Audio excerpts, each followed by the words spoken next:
Welcome. Today we are going to talk about assessing creativity. In order to discuss creativity and the assessment of it, we should first define it. The Merriam-Webster Dictionary defines creativity as the ability to make new things or think of new ideas. This seems fairly basic, but how as educators do we encourage the creativity of our students and then in turn assess it? Often, we hear that educators do not assess creativity for the fear of inhibiting the creativity of their students. If we take the time to assess our students' creative skills, it shows them that this is an important skill that educators value, and it is a skill that they can improve upon, just like their reading comprehension skills, understanding of mathematical fractions, or public speaking skills.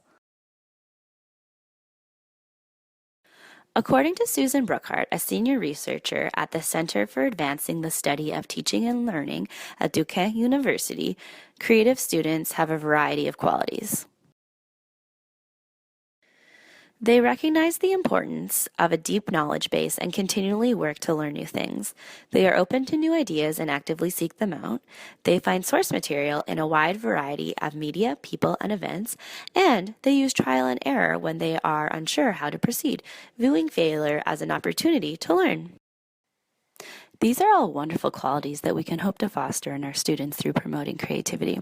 We can promote creativity by assessing our students' current creative skill set and provide ways in which they can improve. However, in order to assess students' creativity, educators have to set tasks and activities that are conducive to creativity.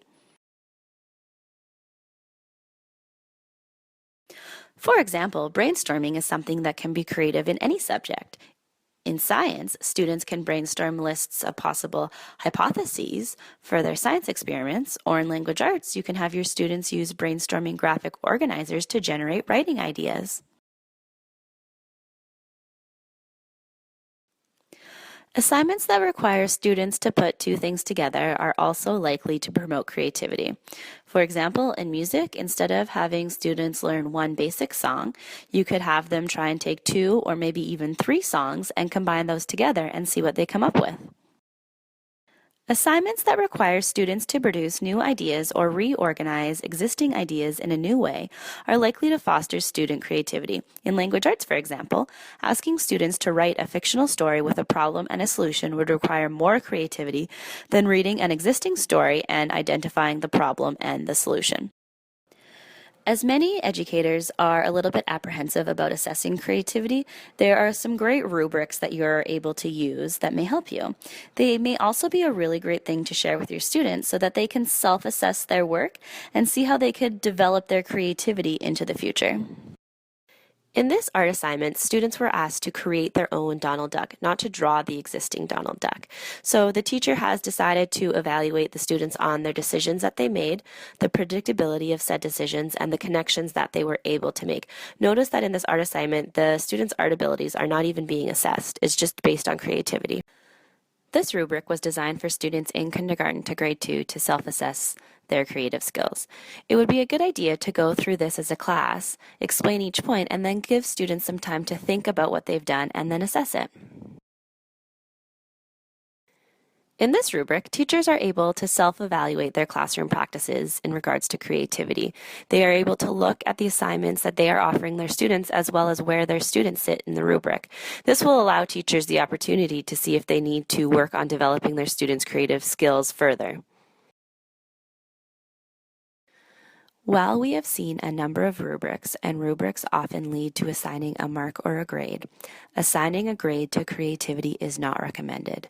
Students should not feel as though their creative skills are being judged, rather that they are receiving constructive feedback on how to further develop their creativity.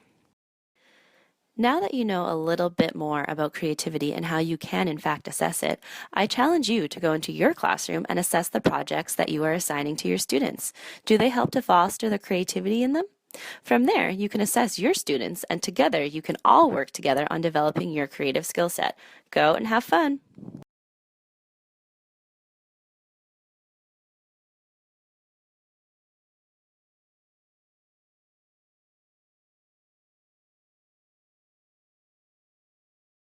Creativity created using Powtoon.